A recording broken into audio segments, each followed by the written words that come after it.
Hey guys, Coach Matt here, here to talk to you today in our Basecamp Daily about respiration and just trying to identify what breathing pattern might be the best one for you to incorporate when you're doing any of your breathing exercises. So what we'll be delving into is a topic known around infrasternal angle and as a result what breathing pattern might be the best for you to do.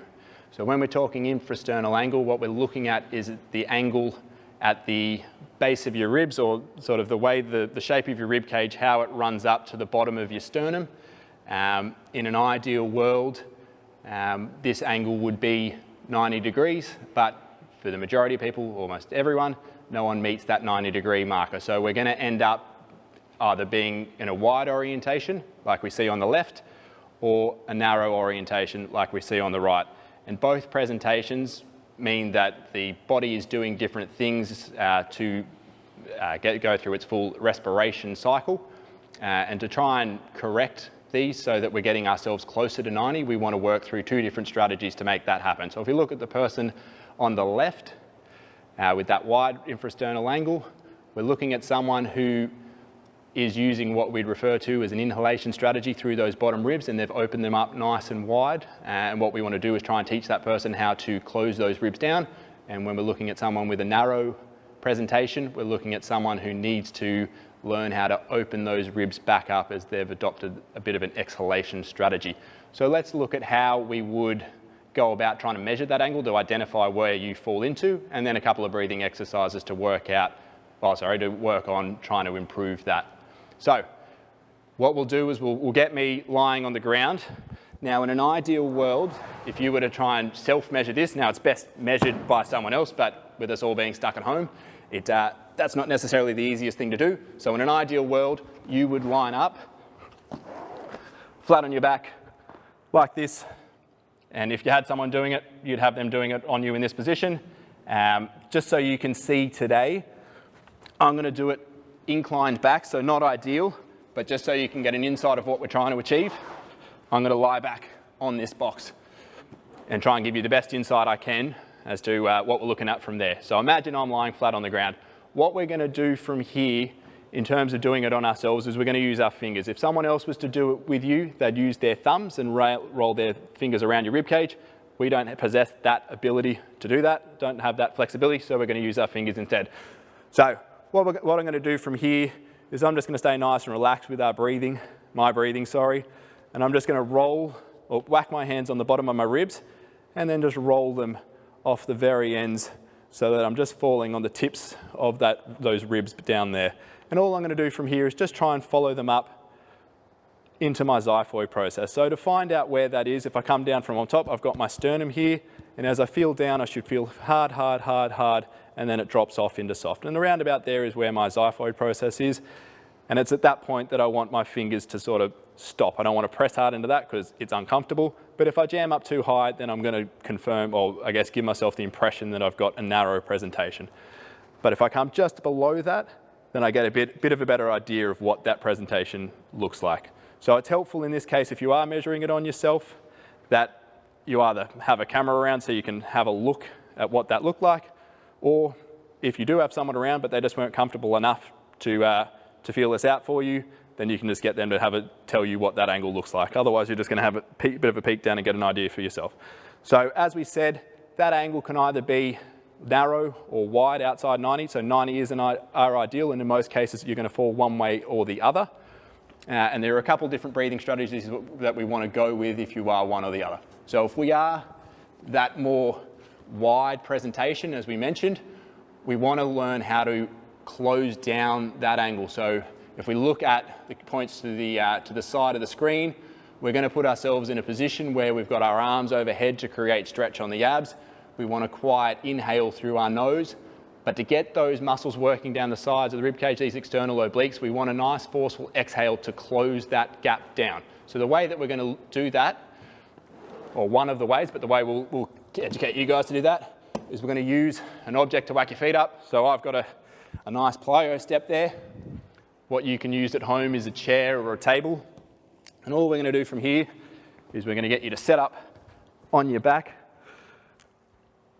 knees at about 90 degrees, small of the back pushing down into the ground. So all I'm trying to do from here is I'm going to push through my heels, roll my tailbone just off the ground. So I should be able to slide my hand under my bum, but it should just run straight into my lower back from there. So I should feel my hamstrings on a little bit. I'm going to grab a plate and I'm going to try and reach this as far over my head as I can. So you don't necessarily need to use a plate. It can just be any light object lying around your house. And I want to just take this as far as I can where I'm able to keep the small of my back on the ground. So I'm trying to reach it away from my head as I'm there. And all I'm going to do is once I find a point where I can't go any further without taking the small of the back away from the ground, is I'm going to work through that breathing pattern that's described on the screen, which is that quiet breath in through your nose, trying to make the breath as big as possible, but you want to think like you're a ninja. So no one should be able to hear that breath, but we're trying to fill the lungs up as much as you can. From there, the forceful exhale is imagining that you've got 100 candles on a cake in front of you and you're trying to blow them all out in one big hit. So it's a big forceful